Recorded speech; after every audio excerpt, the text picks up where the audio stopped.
guys, how's it going? Tomorrow I have a rocket launch down in Connecticut with the Cato Rocket Club, and I'm just getting ready.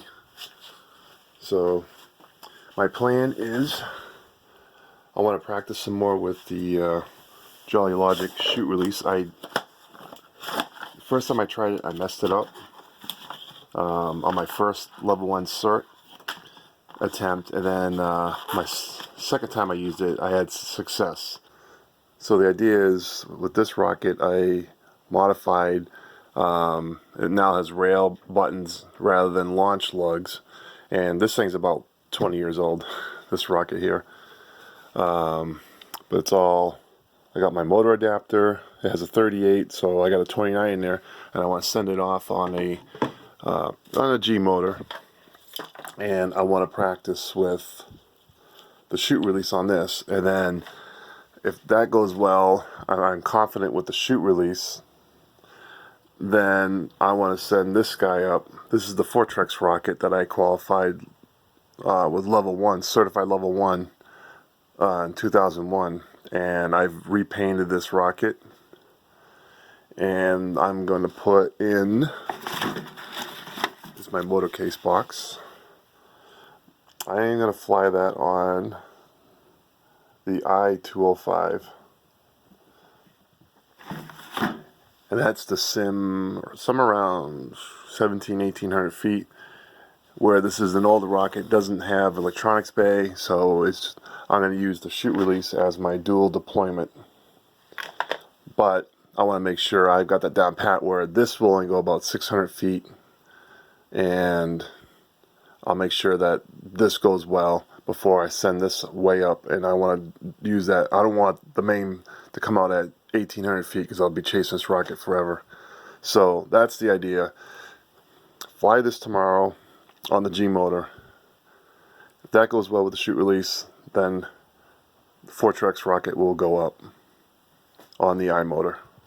So I'm making sure I am ready tomorrow, so I'm going to turn this on, and on chute release, you see my battery is looking great. It's fully charged.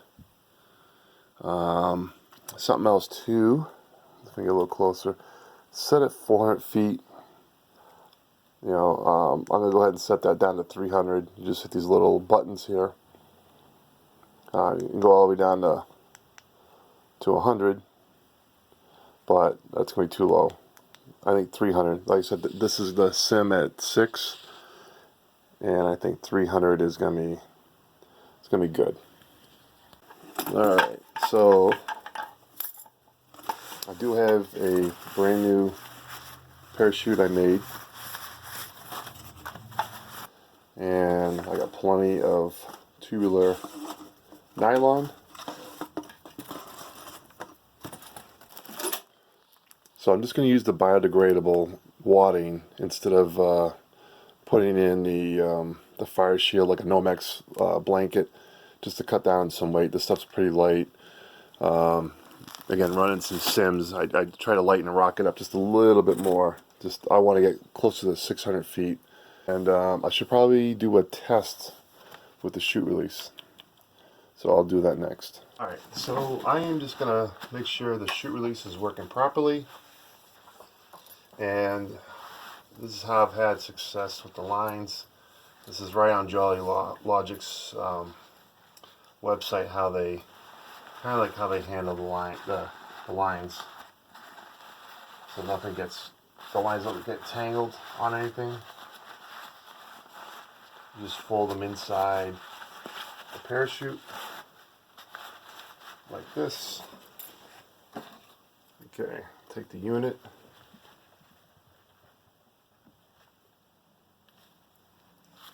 Wrap it around.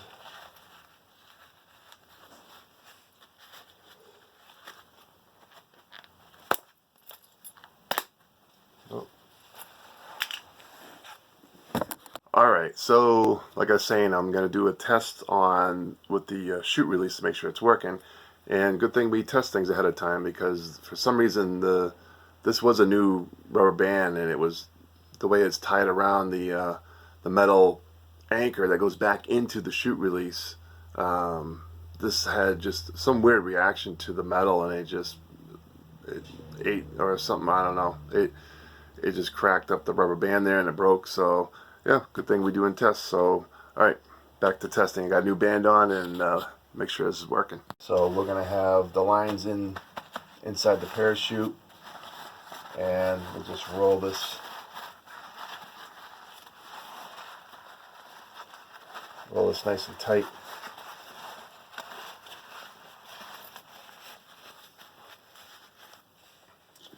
Okay, now we'll set the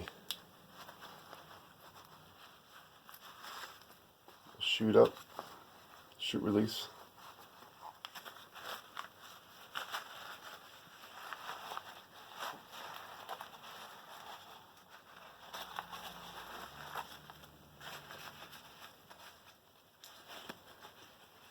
I'm using a smaller band, so I'm having a little hard time with it. Alright, get this thing clipped in. Okay. So that looks good. The tether this would be tethered down here already, but I'm not worried about that right now. I'm just going to make sure this opens up. So we're going to do a test, and we bring this down to, flip that around, keep going down.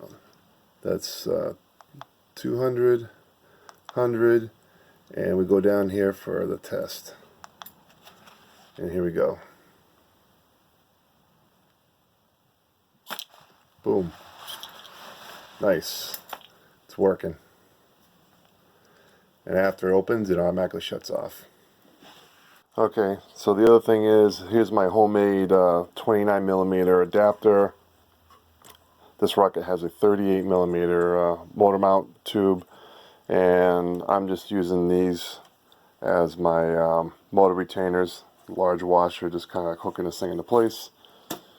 And I'm pretty happy with everything here. I got this on Rocksim, and got my it's balanced out nice where the center of pressure is to center of gravity. So I am really happy with this. Should be a good flight, a good test. So here's the Fortrex rocket, and this is being prepped to go tomorrow.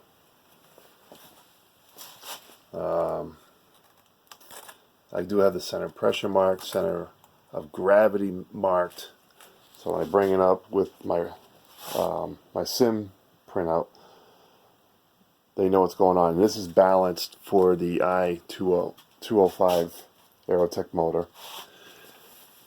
And in the back, here's what I'm using for a motor retainer.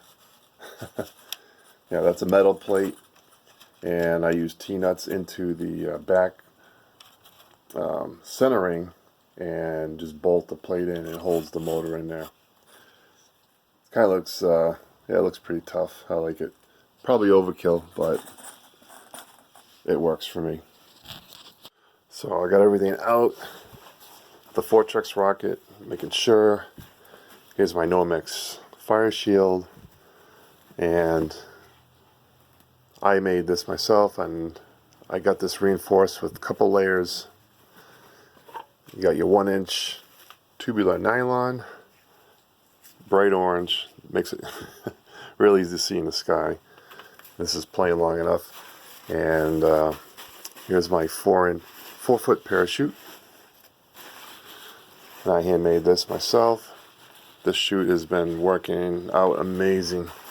I got my level 1 cert with this chute, and I've got several 3 other high power flights done with the chute, and it's worked great. So I'm gonna go with what works, and with this bigger flight tomorrow. So I am pretty excited. This is all looking good. Yeah, and you can see here, this is a pretty beefy connection here. I do have the swivel. This is like a 1,500-pound swivel. And this is all heat shrink tape.